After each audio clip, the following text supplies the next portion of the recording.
Cette semaine, 3 trucs pour réduire votre stress avant de faire des présentations devant public.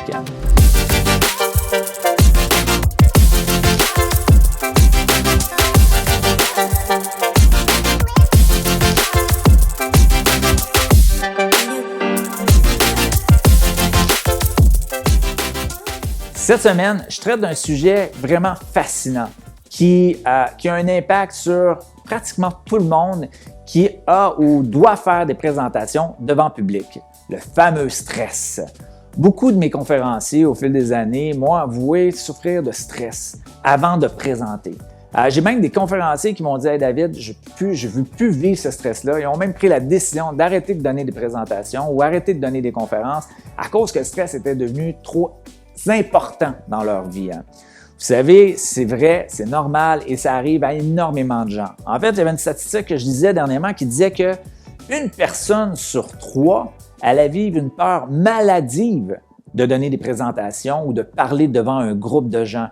Elle allait avoir des réactions physiques, des rougeurs, elle allait avoir des boutons qui allaient sortir, elle allait avoir des mal d'estomac.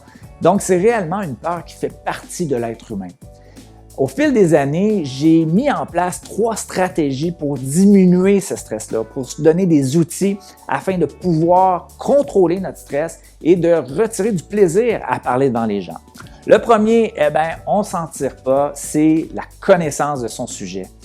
Moi, je dis toujours à mes gens, imbibez-vous totalement de votre expertise, de votre sujet d'expertise.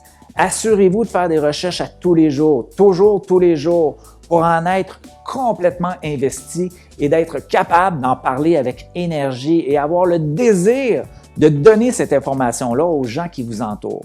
Le jour où on a ce désir-là, ça a un impact direct sur le stress qu'on va avoir à donner une présentation ou aller donner une présentation. Au contraire, on va avoir hâte de rencontrer des gens pour leur partager notre expertise. Le deuxième, j'appelle ça le contact visuel positif. J'avais vu une classe de maître il y a environ 5 ou 6 ans de Usher, où est-ce qu'Usher disait que lui, avant d'embarquer sur scène, il se mettait un peu en backstage, essayait de regarder son groupe, regarder les gens et cherchait un contact visuel positif, quelqu'un qui allait lui donner de l'énergie. Bon, c'était plus ou moins facile pour Usher, je suis convaincu que les gens l'aimaient tellement, donc plusieurs gens lui donnaient cette énergie-là, mais c'est un truc qui fonctionne très bien. Pour l'avoir testé personnellement, pour l'avoir mis en place avec certains de conférenciers professionnels que vous connaissez, puis vous seriez surpris de voir que ces gens-là ont du stress avant d'embarquer. Et tous les gens m'ont dit « Hey, tu sais quoi David, ça fonctionne ».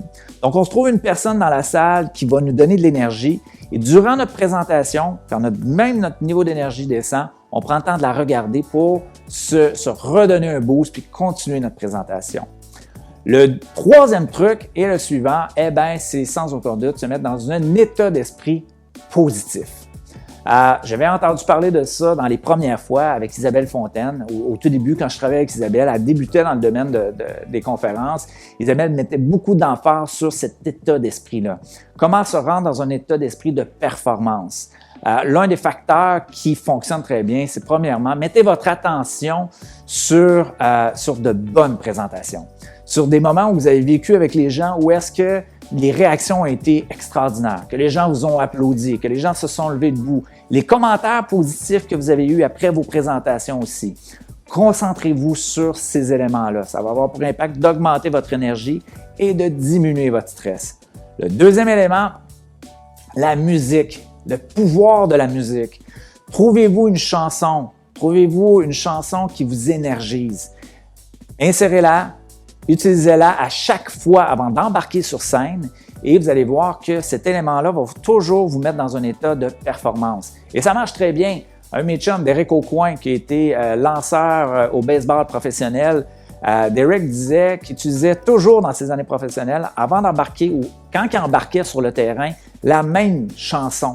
Et cette chanson-là le mettait dans un esprit où est-ce qu'il avait envie, où est-ce qu'il se sentait confiant et en pleine confiance et diminuait de façon significative son stress. Encore aujourd'hui, il me disait, je conduis ma voiture, je suis dans le trafic, j'entends cette chanson-là et boum, ça a un effet de me ramener dans un état de performance. Donc, ces 3 facteurs-là vont avoir pour impact de vous aider à diminuer votre stress et à augmenter votre plaisir à donner des présentations.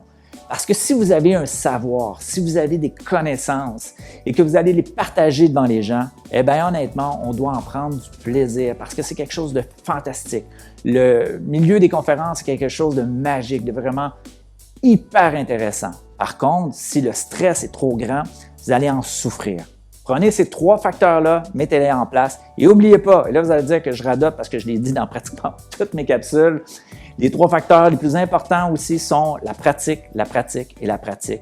Ça aussi va avoir un impact direct sur votre stress. Merci beaucoup de m'avoir écouté. Merci de m'envoyer des questions. Merci de m'envoyer vos interrogations. C'est avec plaisir qu'on prend le temps d'y lire et c'est avec plaisir que je prendrai le temps d'y répondre dans une prochaine capsule.